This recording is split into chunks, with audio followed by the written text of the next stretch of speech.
Selamat pagi adik-adik sekalian. Jumpa lagi dengan Kak Trias dalam Do Re Mi edisi Kamis 3 Maret 2022. Apa kabar semuanya? Semoga hari ini kamu baik-baik selalu dan bahagia. Hari ini bacaan yang akan kita hayati diambil dari Injil Lukas tentang mengikuti Yesus, menyangkal diri dan memikul salib. Nah, sebelum kita memulai membaca dan merenungkan, kita akan berdoa untuk meminta Roh Kudus agar pada saat nanti kita membacanya, kita bisa betul-betul fokus pada bacaannya nanti. Mari kita berdoa. Dalam nama Bapa dan Putra dan Roh Kudus. Amin. Allah Bapa yang Maha Baik, pada pagi hari ini kami akan mendengarkan sabda-Mu. Biarlah sabda-Mu ini tertanam di dalam hati kami dan dapat menjadi pertolongan bagi hidup kami. Berkati kami terus, supaya kami tetap selalu rindu untuk mendengarkan firman-Mu. Amin. Dalam nama Bapa dan Putra dan Roh Kudus. Amin. Sekarang mari kita siapkan Alkitab kita. Kita buka dari Injil Lukas pasal 9 ayat 22 sampai ayat 25. Inilah Injil suci menurut Lukas. Dimuliakanlah Tuhan. Sekali peristiwa, Yesus berkata kepada murid-muridnya bahwa anak manusia harus menanggung banyak penderitaan dan ditolak oleh tua-tua, imam-imam kepala, dan ahli-ahli Taurat lalu dibunuh, tetapi dibangkitkan pada hari ketiga. Katanya kepada mereka semua, "Setiap orang yang mau mengikut aku harus menyangkal dirinya, memikul salibnya setiap hari dan mengikut aku. Karena barang siapa mau menyelamatkan nyawanya, ia akan kehilangan nyawanya. Tetapi barang siapa kehilangan nyawanya karena aku, ia akan menyelamatkannya. Apa gunanya seorang memperoleh seluruh dunia, tetapi ia membinasakan atau merugikan dirinya sendiri?" Demikianlah sabda Tuhan. Terpujilah Kristus. Setiap orang pasti pernah menghadapi tantangan dan kesulitan. Misalnya, seorang siswa yang tinggal di sebuah pedalaman harus berjalan kaki sejauh kira-kira 8 km setiap harinya dari rumah menuju ke sekolah. Jalan yang dilalui bukan merupakan jalan raya yang mulus dan penuh kendaraan, melainkan jalan kecil di hutan dan melewati jembatan kecil di atas sungai. Demi mencapai cita-cita, si anak harus berjuang untuk menghadapi tantangan dan kesulitan itu.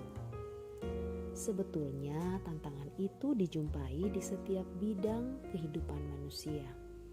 Bisa dalam hal pendidikan, dalam hal keluarga, dalam hal masyarakat, dalam gereja, dan juga sebagainya. Tantangan-tantangan kehidupan tidak sama tingkatannya. Dalam artian, ada yang ringan, ada yang sedang, ada yang berat, ada juga yang sangat berat. Nah, dalam bacaan Injil hari ini, Yesus mengatakan sebuah tantangan yang sangat berat, yaitu menyangkal diri, memikul salib setiap hari, dan mengorbankan nyawa demi Dia. Syarat ini berat, tetapi setiap pengikutnya harus berani menghadapinya. Hidup yang bermakna adalah hidup yang mau kehilangan diri sendiri demi Allah dan sesama. Tetapi zaman sekarang kecenderungan banyak orang adalah mencari hal yang paling menyenangkan bagi dirinya dan berusaha menghindari hal-hal yang susah dan yang tidak enak. Ada banyak contoh dalam kehidupan nyata, seperti berpesta, kemudian contohnya korupsi juga, dan lain sebagainya. Seseorang tidak lagi mempunyai daya juang serta semangat yang besar untuk menghadapi tantangan dan kesulitan hidup. Selain itu, pada zaman sekarang kita makin dimanjakan oleh alat-alat teknologi yang canggih, sehingga segala sesuatu yang kita peroleh mudah dan instan. Dengan kata lain, secara tidak sadar, perkembangan zaman ini sudah membentuk sebuah mental instan dalam diri kita.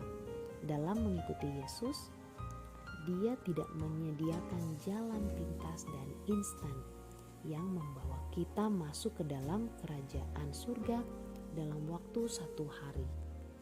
Dia mau agar kita menempuh jalan salib kehidupan, mengikuti Dia dengan setia.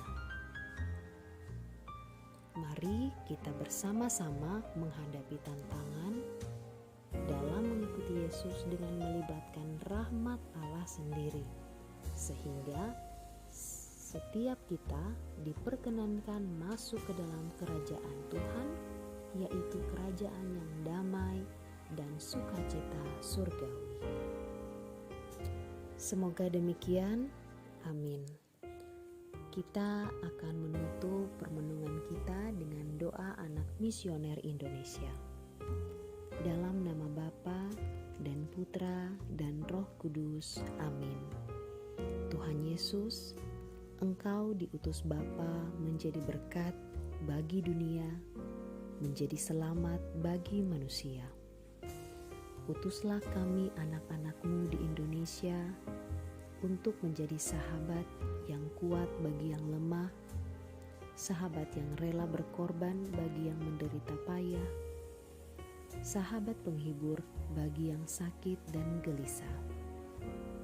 Tuhan Yesus, kami pun ingin menjadi utusan-utusan kecil-Mu, teman setia bagi yang tersingkir, terlantarkan, teman bicara bagi yang kesepian, terlupakan, sobat yang gembira bagi yang sedih dan susah, sobat penuh penghargaan bagi yang tak dicintai. Tuhan Yesus, utuslah kami kini dengan bantuan Roh Kudus-Mu, menjadi garam dan ragi yang baik, menjadi terang dan obor yang cemerlang, membawa kegembiraan dan pengharapan. Tuhan Yesus, kuduskanlah badanku dan sucikanlah jiwaku. Kupersembahkan diriku padamu hari ini. Berkatilah semua anak dimanapun juga. Berkatilah semua orang yang kami jumpai, siapapun juga. Bapa kami yang ada di dalam surga, dimuliakanlah nama-Mu. Datanglah kerajaan-Mu, jadilah kehendak-Mu di atas bumi seperti di dalam surga. Berilah kami rezeki pada hari ini, dan ampunilah kesalahan kami, seperti kami pun mengampuni yang bersalah kepada kami. Dan janganlah masukkan kami ke dalam pencobaan, tetapi bebaskanlah kami dari yang jahat. Amin. Salam Maria, penuh rahmat, Tuhan sertamu. Terpujilah engkau di antara wanita, dan terpujilah buah tubuhmu Yesus. Santa Maria, Bunda Allah, doakanlah kami yang berdosa ini, sekarang dan waktu kami mati. Amin. Kemuliaan kepada Bapa dan Putra dan Roh Kudus, seperti pada permulaan, sekarang, selalu, dan sepanjang segala abad. Amin. Dalam nama Bapa dan Putra dan Roh Kudus. Amin. Sampai jumpa adik-adik. Semoga kamu selalu diberkati Tuhan. Amin. Dadah.